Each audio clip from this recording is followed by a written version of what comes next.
Hello and welcome to the Midnight Bible Study.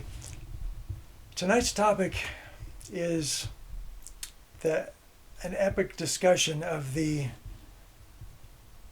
comments of the early church fathers. And when I say epic, because of the things said by the early church fathers about the end of the world that sounds like a good description of it. They are apocalyptic. They are hopeful. They're terrifying. They are preached by the early church fathers who were alive when the first and the second and third century after the death of Christ, part of his church. And so they aren't going to be influenced by, let's say, recent, they aren't going to be influenced by woke ideas of the last decade, or these are people who lived 2,000 years ago. They aren't going to be interested in necessarily,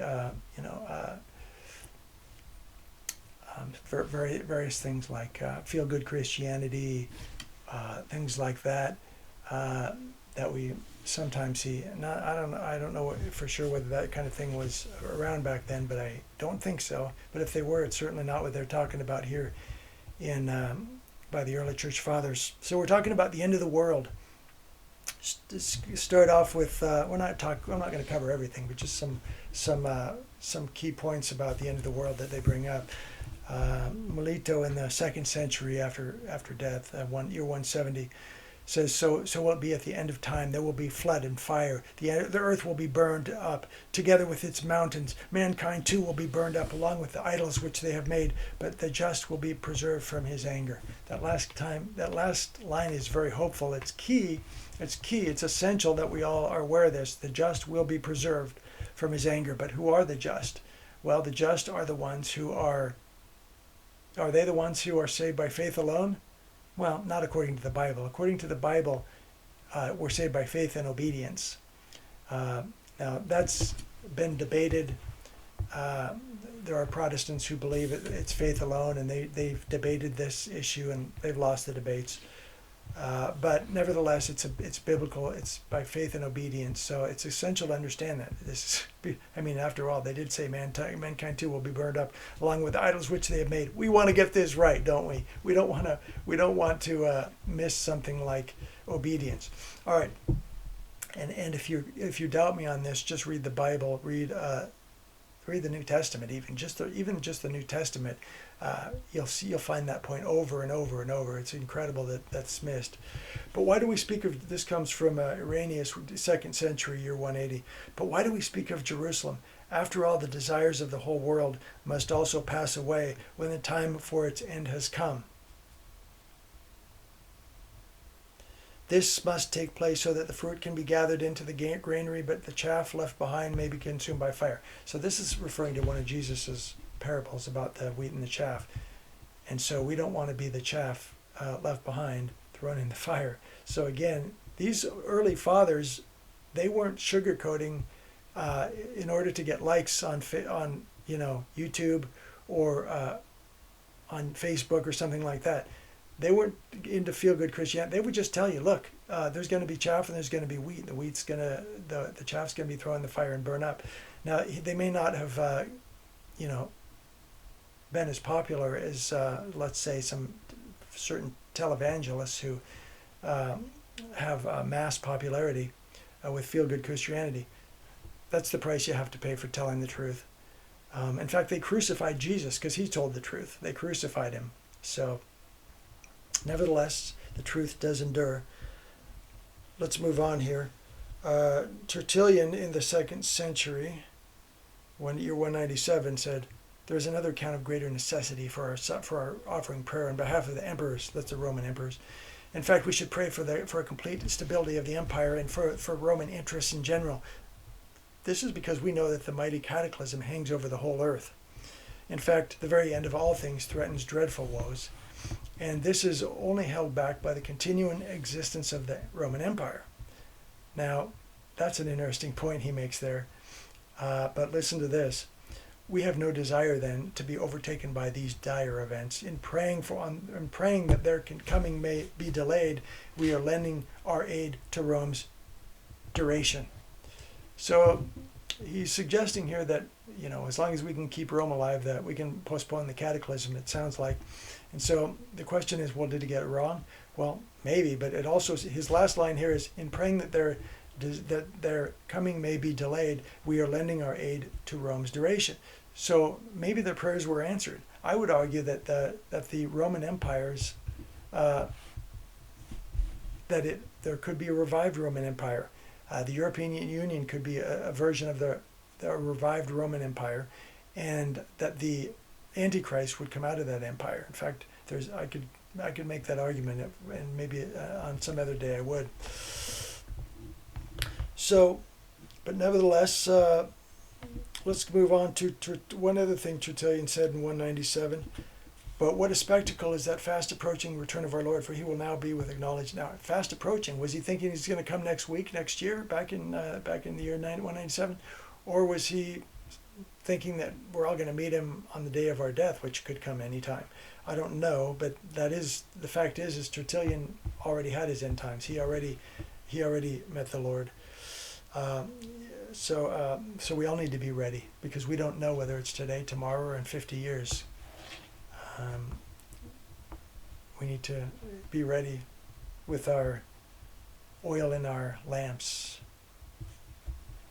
But what a spectacle is that fast approaching return of the Lord, for he will now be acknowledged by all. How he will be highly exalted, how he will be the triumphant one. What an exaltation of the angelic host here will be, and what a glorious rising of the saints. He almost sounds like a Catholic, doesn't he? Well, that's because this was the 2nd century, when the only church was the Catholic Church. There was no Protestants in the 2nd century. They came in the 16th century.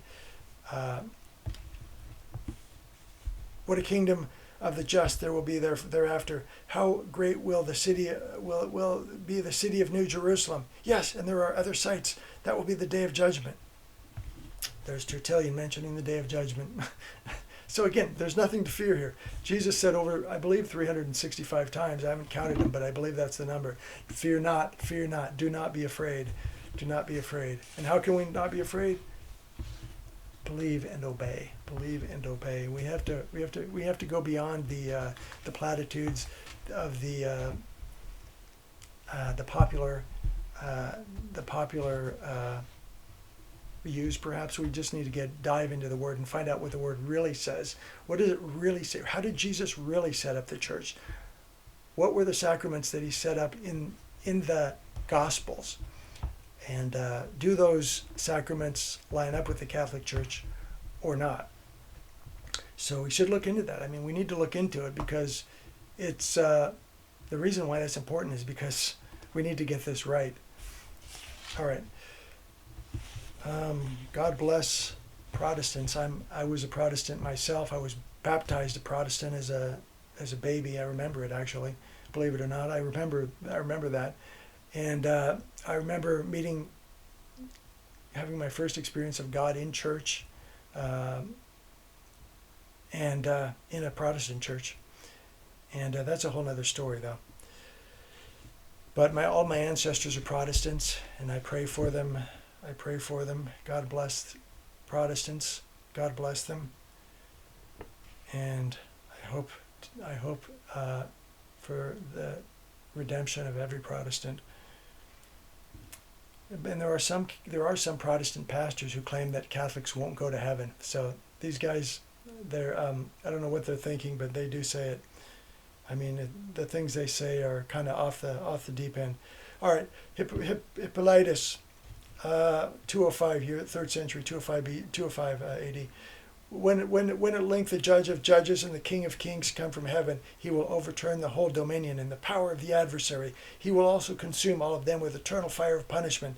But to his servants, prophets and martyrs, to all of those who fear him, he will give everlasting kingdom. Well, that's who we want to be, right? We want to be the ones who are given the everlasting kingdom. I mean, that's who we are.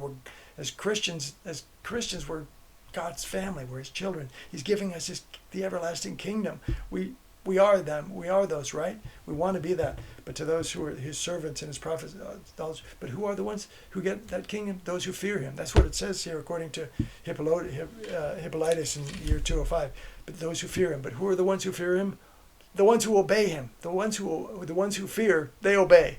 Okay, so they also know what to obey. In other words, they read their Bible and they pay attention. So let's look at Lactantius in the 4th century, approximately the year 308, 309. Now, at that time there will be no faith. He's talking about the end of the world.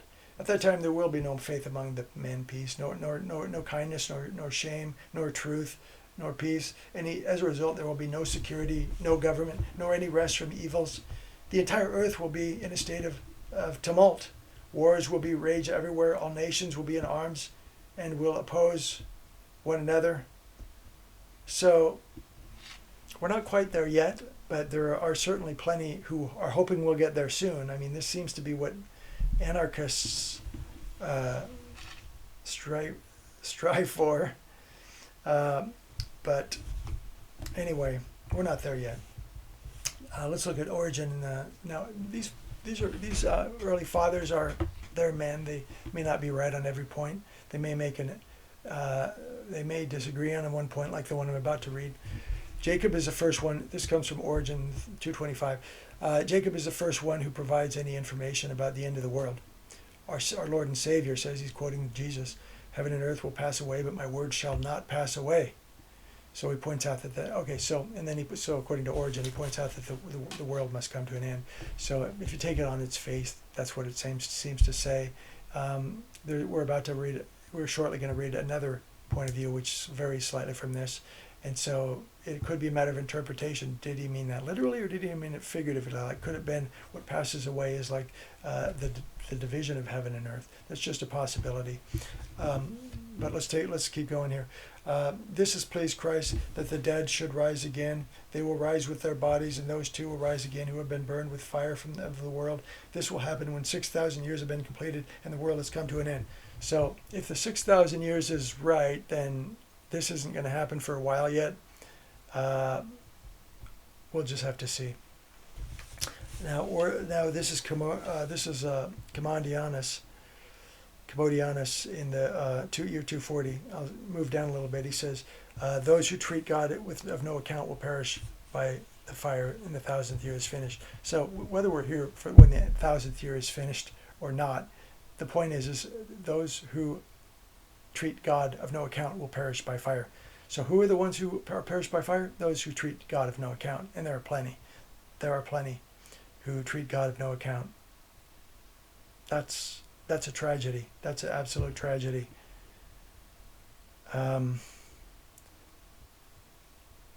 All flesh in the monuments and tombs will be restored according to its deeds. They will be plunged into Gehenna, and they will bear the punishment of the world. So those who treat God of no account, they're the opposites of the ones who fear God and obey, and believe and obey. No, it's not good enough to just believe. Even the devil believes. Even Satan believes.